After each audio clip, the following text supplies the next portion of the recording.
Welcome to the Slop Temple. We pray this video helps. You start by enabling focus status so messages can show that you're silencing notifications.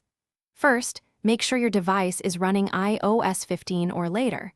Once done, open Settings and tap Focus. Choose the focus you want to advertise, for example, Do Not Disturb, and enable Share Focus status.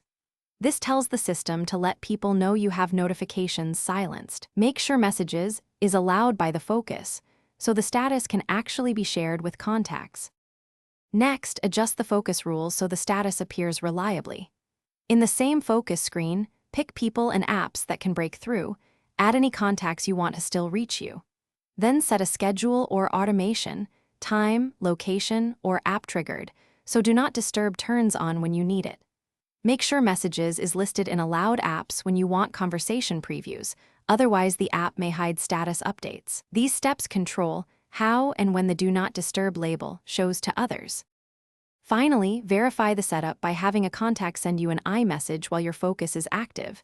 They should see a small status like Notifications Silenced. If it doesn't appear, make sure both you and the sender use modern iOS, are signed into iCloud, and have Messages enabled for focus sharing.